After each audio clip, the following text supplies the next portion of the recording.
Hello everyone and welcome to Studio Jake. Of course, I'm your host Jay Barry. Now, before we begin, I did want to correct one thing from a previous episode. I discussed Birds of Prey in one episode, and if you are curious about what I thought about the film, you can go to my blog and read about it.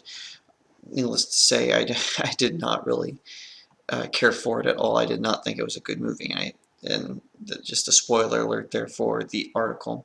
But anyway, one of the things I have reported was that the studio Warner Brothers had changed the name of the film. I said that in episode 7, and that was incorrect. They did not change the name of the film. What was happening is a lot of theater companies thought the name was too long, so Birds of Prey and the fantabulous emancipation of one Harley Quinn. They thought it was too long, so some of them on their websites were just calling it Birds of Prey, and so Warner Brothers basically asked these theaters if they would add the words Harley Quinn because they wanted to associate Harley Quinn with the brand. So that was it was basically the film's nickname, not its official title or whatever. So apologies, didn't mean to bring that up. That's not what I'm going to talk about today. I'm going to talk about the big shakeup at Disney. So be sure to like this video, share it out. If you're on YouTube, subscribe, ring that little bell, turn on all notifications, because YouTube does this weird thing where they curate your subscription feed, so you might not get everything right away. And also, if you're on Facebook, like this video, share it out to all your friends, and also turn on the notifications there. Without further ado, welcome to Studio Jake.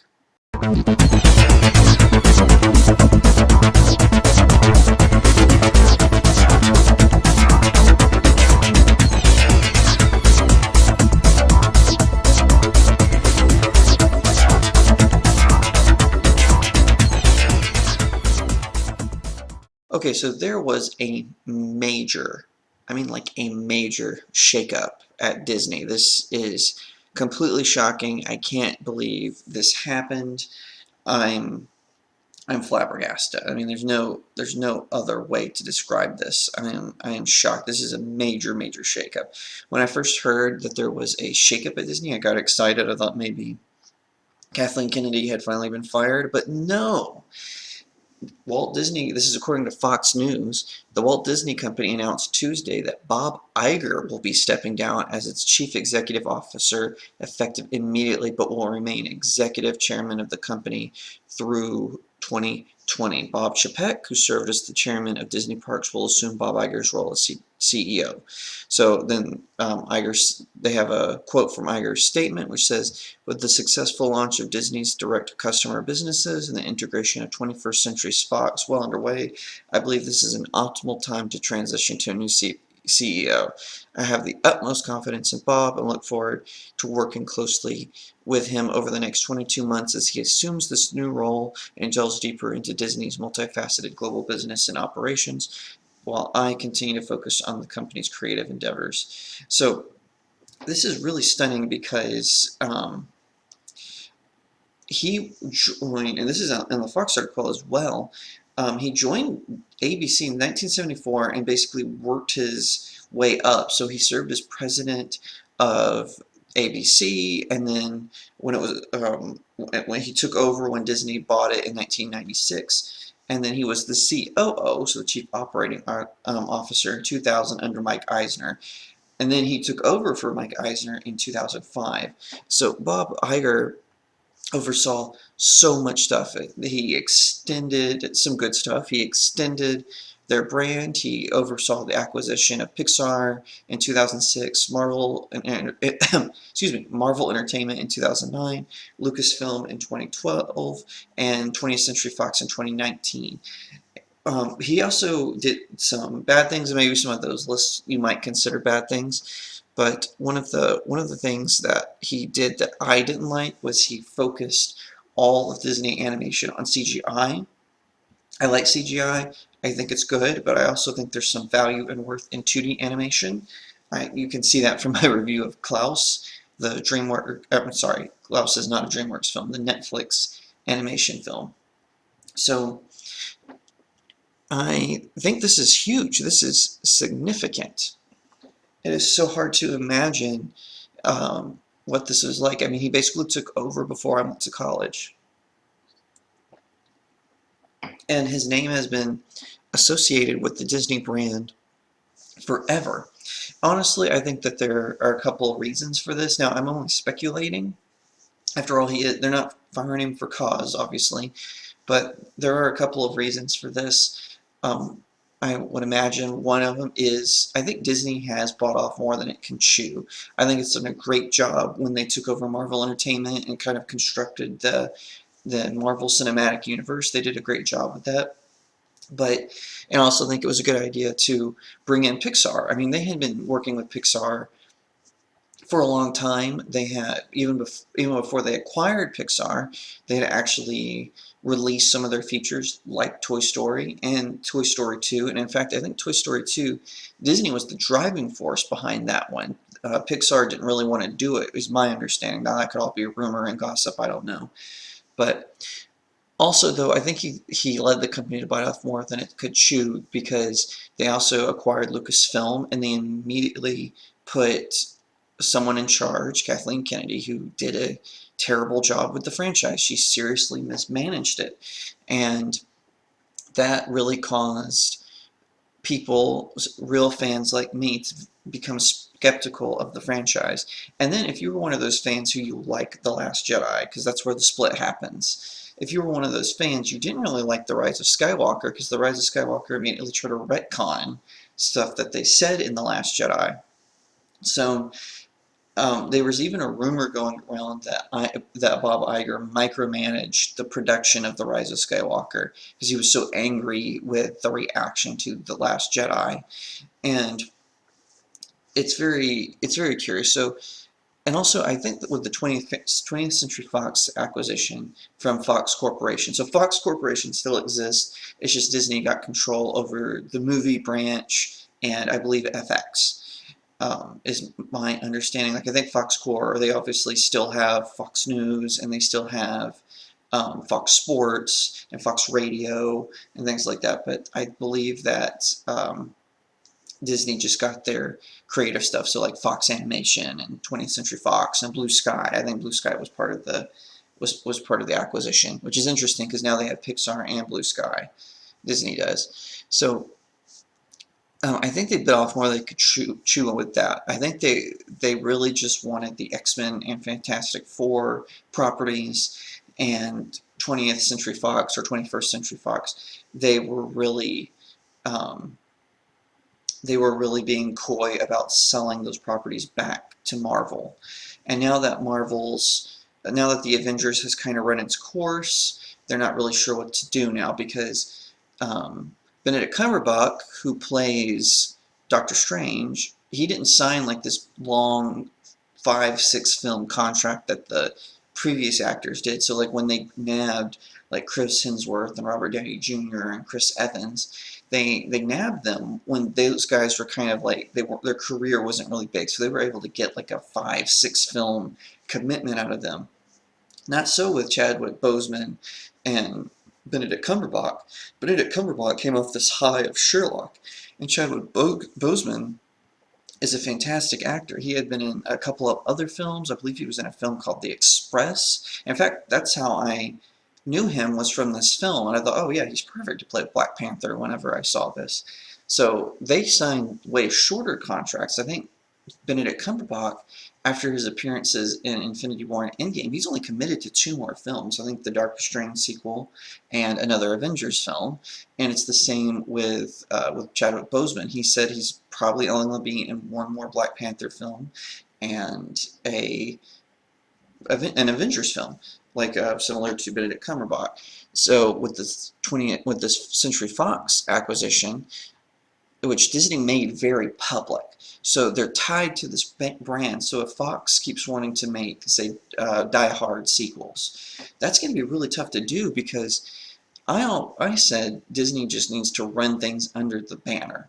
You know, kind of say, you know, we're the same company, but we have different facets. But because they could do that with like Touchstone and Pixar and even Marvel Entertainment. So if you notice that they don't put Disney own a lot of the Marvel Entertainment, but because it was such a public um, acquisition, that's going to be harder to do. So, and Bob Iger oversaw that. Like, are you going to put Die Hard on Disney Plus? Now, my solution to this is Disney owns a stake. Now that they've bought Fox, they own a stake in Hulu along with Comcast. It's something like Comcast and Disney like share it basically.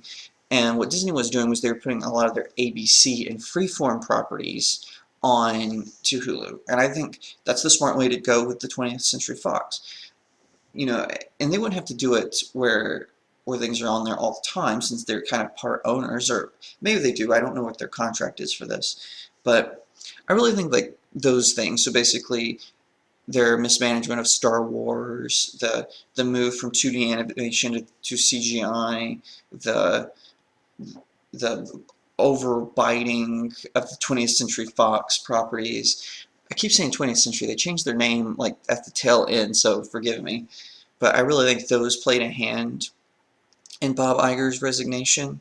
Now, here's another theory, and this is one that's not getting a lot of credence. I'm really surprised by it, and that's the same day his resignation is announced is the same day that they announced they were going to have Impossible Foods at the Disney theme parks, resorts, and cruise ships. So what is the Impossible Food? So you've probably heard of the Impossible Whopper or the Impossible Fat Burger. Well, Impossible Foods is one of the production companies that makes these plant-based meat wannabes. So now, to be clear, I like the Impossible Burger. I think it's good. It does, despite what you say, it does not taste the same, but it's good.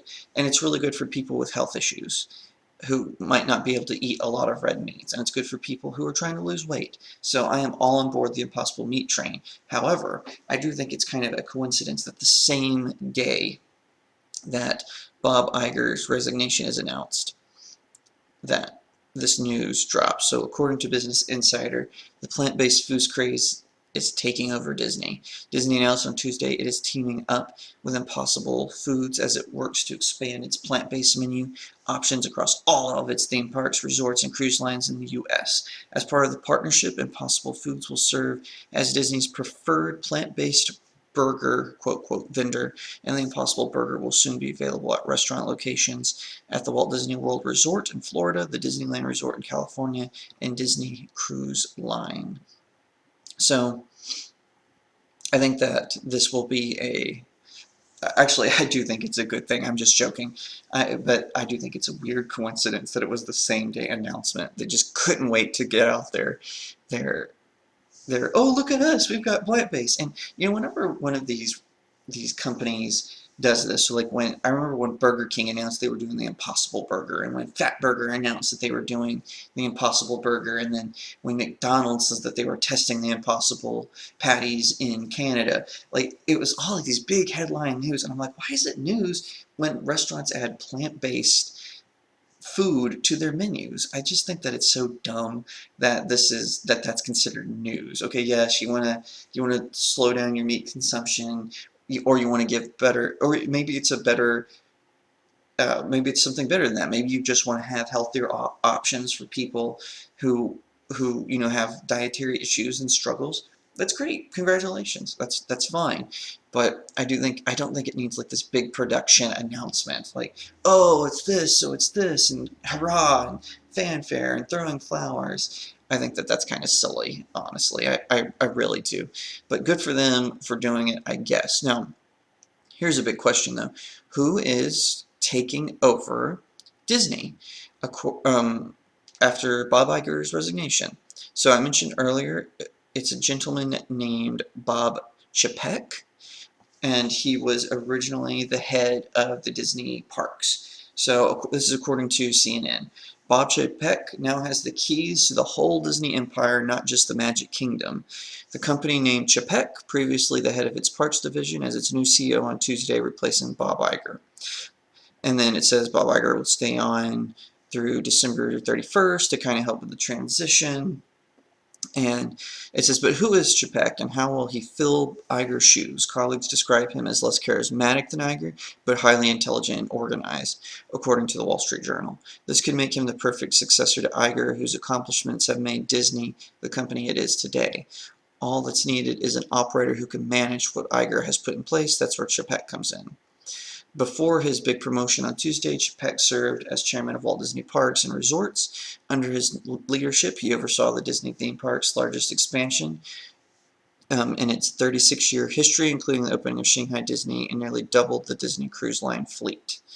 While Iger oversaw the strategic acquisitions of Pixar, Marvel, and Lucasfilm, Chapek worked to integrate the intellectual property into his theme parks. Last year, Disney opened Galaxy's Edge, a new Star Wars lands in both Walt Disney World in Florida and Disneyland in California. So I've actually heard mixed results and reviews about Galaxy's Edge. Some people say it's really good, but they miss kind of iconic characters because Disney, they wanted to put such an emphasis on what they were doing with Star Wars that they filled it with a bunch of new characters, that they say the only thing really from the original stuff is the Millennium Falcon, and then there's some Darth Vader references, but primarily it's some of the newer stuff, which, like I said, even though I didn't really care for the films, I did like say, Rey.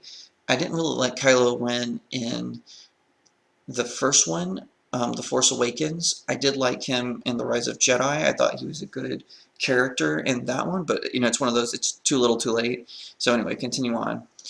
Chapek told CNN Business, we're asked to build the physical manifestations of what our guests love to watch on screens. We're really part of a big machine, a big storytelling machine, but but we do it in a physical world. I think that's what makes us a big difference. Chapek started at Disney in 1993 and worked in the home entertainment unit. When he became president of that unit, wow, CNN, you need to hire some better copy editors. He spearheaded the well-known and often criticized Disney Vault strategy, the practice of releasing its iconic films on home video for a limited time only.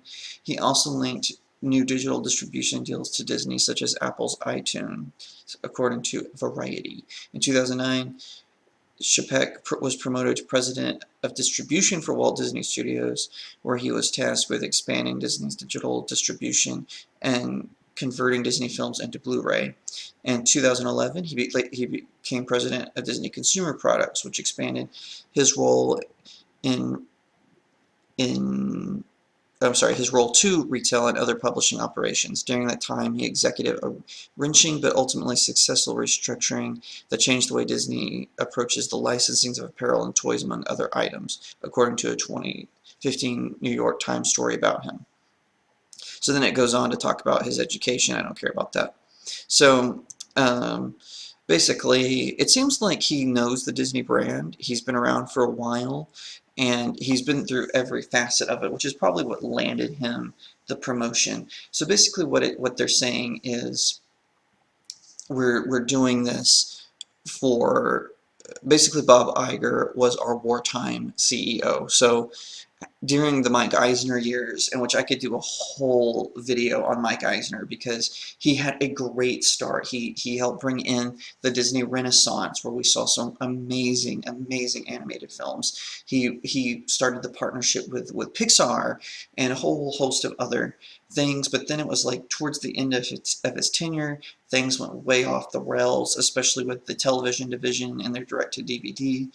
And they had that big failure of some of the theme parks under Mike Eisner. And what made it hard for Eisner was he really tied himself to the brand, which is good. That's what Walt and Roy Jr. did. But it also was bad. So they had to rebuild the Disney name and brand, and so that's why Bob Iger comes along. And so Bob Iger, he is trying to restore faith in the brand, and so he does all these amazing acquisitions, but I really think he just bit off more than he chewed, and in this case. And so they're saying, okay, wartime's over, we're going to release you from these duties, and we're going to bring in someone who can just kind of manage things during peacetime. So this is similar to Tom DeFalco. So Marvel Comics hired Tom DeFalco as editor-in-chief, and he had previously been writing for them. He wrote a lot of what's what I'm looking for? He wrote a lot of Spider-Man stories. He wrote Fantastic Four, and he is a fantastic writer, by the way. He does amazing stuff. So, but it was during a time when Marvel was kind of at peace. So he was a peacetime Marvel editor-in-chief. He did a fantastic job, but then when the sales started to drop, he and he was to be clear, he was editor in chief for something like 7 years, a long time, and then then when sales started to drop in the late 90s, this is before the movies started coming out, they were like, okay, we need a whole team to cover this. This is war. And so they actually released him from his editor-in-chief duties, though he continued to write for them, which it's kind of weird. If the company I work for gave me a demotion, I'm not sure that I would want to stay on, at least not right away. But it seems like that's what they're saying with Bob Iger. Bob Iger was the wartime sort of CEO, and so now they're bringing on a peacetime CEO. And I hope that Chapek's first job as CEO is to relieve Kathleen Kennedy of her Lucasfilms duties. So whatever the case may be. That's all the time I have for today. Thank you so much for tuning in. Be sure to follow me on Twitter at RealJacobArry. Instagram is also at RealJacobArry. My Facebook is Author Jacob Arry. My YouTube channel is Studio Jake. Also check out my blog, jacobarry.blog, JACOBAIREY.blog, and also pick up a copy of my novel, The Seven Royals, All Good Things. You can get it on Amazon.com, BarnesandNoble.com, Walmart.com. You can download it from Apple Books. You can also get it on Kobo if you like Rakuten. But probably what helps me out the most if you buy it directly from my publisher at booklocker.com. Thank you so much for listening. I'll see you next time right here on Studio Jake.